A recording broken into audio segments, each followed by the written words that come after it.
Hello guys, Har Har Mahadev, જય શ્રી મહાકાલ. તો સ્વાગત છે તમારું મારા એક નવા વ્લોગમાં. તો આપણે બનાવીશું આજે ઉત્તપમ. તો એના માટે મેં તુવેરની દાળ લઈ લીધી છે. હવે એને આપણે 2-3 વખત વોશ કરી લઈશું. અને 2-3 વખત દાળને વોશ કર્યા પછી આપણે એને બાફવા મૂકીશું. બાફવા મૂકતી વખતે આપણે એમાં નાખી દઈશું હળદર અને મીઠું. હળદર અને મીઠું નાખીને દાળને બાફવાની છે. તો હવે આપણે એને 2-3 વખત પહેલાં ધોઈ લઈશું દાળને. તો ગાઈસ, આપણે દાળને 2-3 વખત પાણીથી ધોઈ લીધી છે. તમે જોઈ રહ્યા છો પાણી એકદમ સાફ છે. જ્યાં સુધી પાણી ચોખ્ખું ના દેખાય ત્યાં સુધી આપણે દાળને ધોવાની છે. પછી આપણે એમાં એડ કરીશું હળદર. આપણે જ્યારે બાફવા મૂકીએ છીએ દાળ ત્યારે જ એમાં આપણે હળદર એડ કરી દેવાની છે. અને મીઠું. હળદર અને મીઠું આપણે બાફવા મૂકીએ દાળ ત્યારે જ એડ કરી દેવાનું છે. અને એમાં થોડી નાખીશું આપણે આખી જે મેથી આવે સૂકી, એ મેથીને એડ કરીશું. બસ, હવે આ આપણે એડ કરી દીધું છે. હવે એને આપણે કુકરને ઢાંકણ ઢાંકી કુકર બંધ કરી એને આપણે 4 વિસલ આવે, 4 થી 5 વિસલ આવે ત્યાં સુધી આપણે બાફી લઈશું.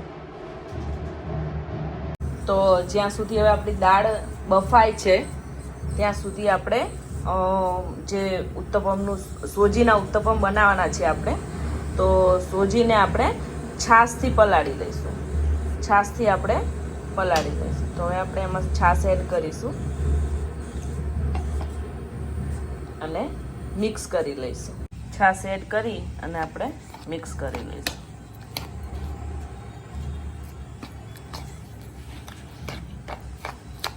તો તમે જોઈ રહ્યા છો સોજી અને છાશ મિક્સ થઈ ગયું છે. આપણે આને થોડું પાતળું જ રાખવાનું, એ એટલા માટે કે સોજી હજુ ફૂલાશે. સોજી ફૂલાશે એટલે આપણે જેવું બેટર જોઈએ છે એવું થઈ જશે. અને જો કદાચ ઠીક થઈ જાય તો આપણે એમાં ફરીથી થોડું પાણી કે છાશ ઉમેરી અને ખીરુંને પતલું કરી લઈશું. હવે આપણે આ ખીરાને 15 થી 20 મિનિટ માટે પલળવા દઈશું. તમે જોઈ રહ્યા છો કે દાળ હવે બફાઈ ગઈ છે. તો આપણે એને હવે ઝેરણીથી ઝેરી લઈશું. અને એમાં જરૂર મુજબ પાણી પણ એડ કરશું. પહેલાં આપણે દાળને ઝેરી લઈશું, પછી પાણી એડ કરીશું. હવે આપણી દાળ ઝેરાઈ જાય છે, વલોવી લીધી છે દાળને. હવે એમાં આપણે પાણી એડ કરીશું 1 ગ્લાસ. હવે એને ઉકળવા દઈશું. પણ એના માટે પહેલાં જે આપણા મસાલા બાકી હતા એ એડ કરીશું. આપણે મીઠું અને હળદર તો એડ કરી દીધી છે. આપણે એમાં જરૂર મુજબ મરચું એડ કરીશું. આપણે આમાં લીલું મરચું પણ નાખવાનું છે, તો લાલ મરચાંનું પ્રમાણ આપણે ઓછું રાખીશું. અને ધાણા જીરું પાવડર એડ કરીશું. સંભાર મસાલો એડ કરીશું. અને ગોળ એડ કરીશું. જેને ગળ્યું ના જોઈતું હોય એ ગોળને સ્કીપ કરી શકે છે. તો હવે આ બધું આપણે મસાલા એડ કરી દીધા છે. અને એક વખત આપણે એને હલાવી લઈશું. અને હવે દાળને આપણે ઉકળવા દઈશું અને પછી આપણે એનો વઘાર કરીશું. એટલે દાળ આપણી ઉકળી જાય પછી એનો વઘાર કરીશું. તો ગાઈસ, તમે જોઈ રહ્યા છો આપણી દાળ ઉકળી ગઈ છે. એમાં મીઠો લીમડો પણ એડ કરી દીધો હતો ઉકળતી વખત. દાળ ઉકળી ગઈ છે. હવે આપણે એનો વઘાર કરીશું. તો વઘાર માટે આપણે હવે તેલ ગરમ મૂકી દીધું છે. તેલ ગરમ થઈ જાય એટલે આપણે દાળનો વઘાર કરીશું. તો હવે આપણું તેલ ગરમ થઈ ગયું છે. એમાં આપણે રાઈ એડ કરીશું.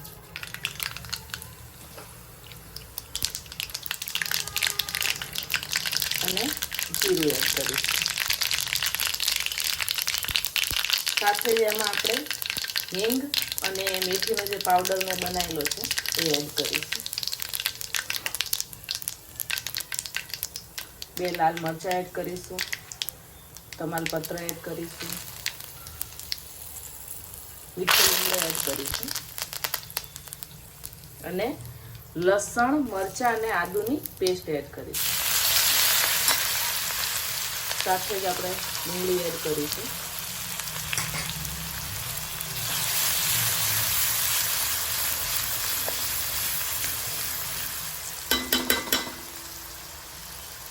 આપણે ગેસ ધીમો રાખેલો છે. હવે થોડોક આપણે ફૂલ કરી દઈશું ગેસ અને એમાં એડ કરીશું આપણે ગરમ મસાલો.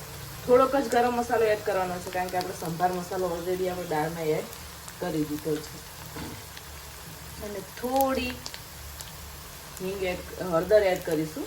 હળદર પણ થોડી જ એડ કરીશું કારણ કે આપણે દાળમાં પણ ઉમેરી છે હળદર, એટલા માટે. હવે આપણે એડ કરીશું ટામેટા. ગેસને આપણે ફૂલ જ રાખીશું.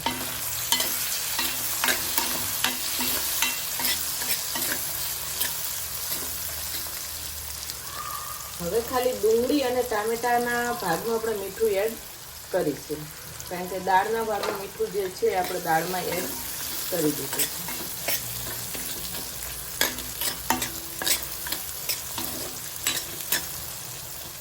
તો ટામેટા અને ડુંગળી સારી રીતે ચડી જાય પછી આપણે એમાં દાળ એડ કરીશું.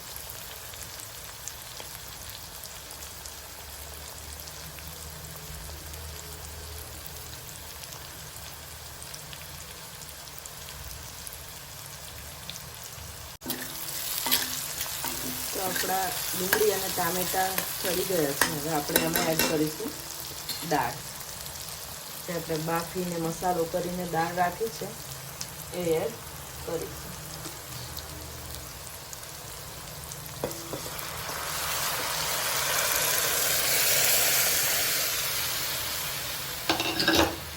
અને ગેસ ફૂલ કરી દઈશું.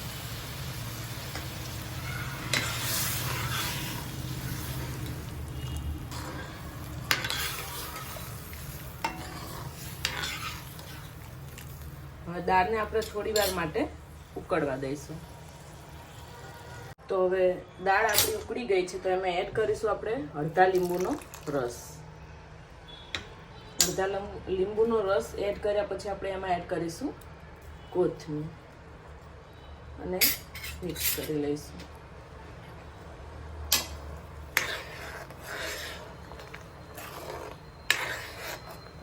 આપણી ઉત્તપમ સાથે ખાવા માટે દાળ તૈયાર છે.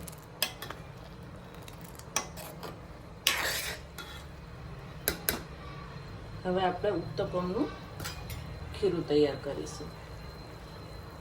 તો એના માટે આપણે આ ખીરું જે પલાળીને મૂક્યું હતું એ સારી રીતે પલળી ગયું છે, તમે જોઈ રહ્યા છો.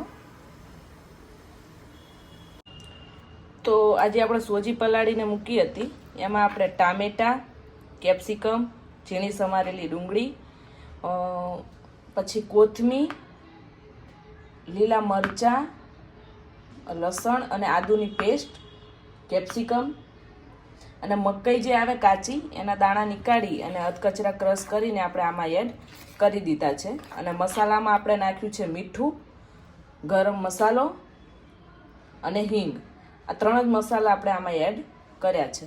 હવે એને સારી રીતે આપણે મિક્સ કરી દીધું છે અને આપણે આના હવે ઉત્તપમ બનાવીશું ઢોસાની તવી ઉપર.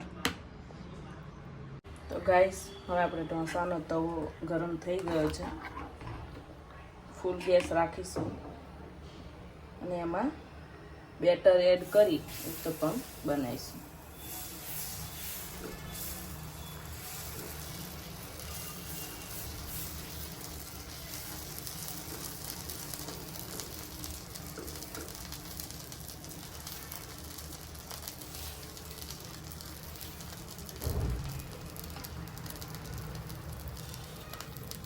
હવે એક સાઈડથી સારી રીતે ચડી જાય પછી આપણે એને બીજી સાઈડ પકાવી લઈશું.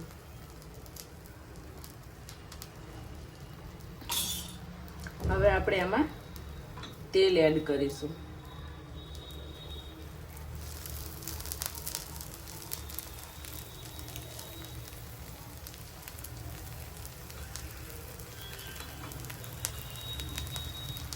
બહુ તેલ એડ કરવાની જરૂર નથી.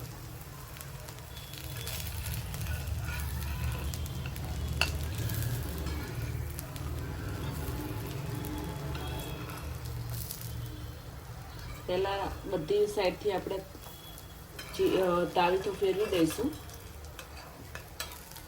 એટલે ફેરવતી વખતે તૂટી ના જાય. હવે આપણે એને પલટાઈ લઈશું. તમે જોઈ રહ્યા છો કેવી ડિઝાઇન પડી છે અને સારી રીતે ચડી પણ ગયો છે. હવે બીજી સાઈડથી આપણે ચડવા દઈશું. તો હવે બીજી સાઈડથી પણ સારી રીતે ચડી ગયું છે. તમે જોઈ રહ્યા છો. કોઈને ક્રિસ્પી ભાવતું હોય તો થોડી વાર માટે ચડવા દેવાનું. મને થોડું ક્રિસ્પી ભાવે છે તો એને હજુ થોડી વાર માટે ચડવા દઈશ. તમે જોઈ રહ્યા છો અંદર વેજીટેબલ બી દેખાય છે અને એકદમ ક્રિસ્પી થશે. ઉલટ સુલટ કરી 2-3 વખત આપણે શેકી લેવાનું છે એટલે સારી રીતે શેકાઈ જાય. અને ગેસની ફ્લેમ જે આપણે છે એ ફૂલ જ રાખવાની છે. તો તમે જોઈ રહ્યા છો ગાઈસ, સારી રીતે આપણો ઉત્તપમ તૈયાર થઈ ગયા છે, શેકાઈ ગયા છે. તો હવે એને આપણે ઉતારી લઈશું. તો હવે આપણે બીજો ઉત્તપમ ઉતારી લઈશું.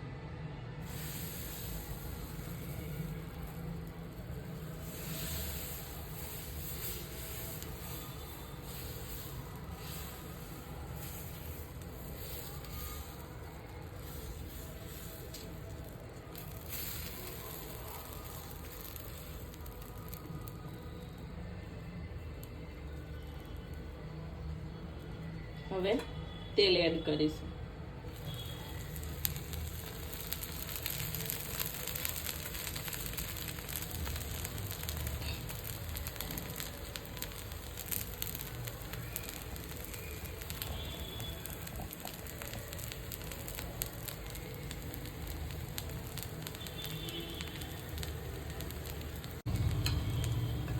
મેં પહેલાં જેમ કીધું એમ આપણે બધી બાજુથી આપણે તાવીથો ફેરવી લઈશું અને પલટાઈ દઈશું.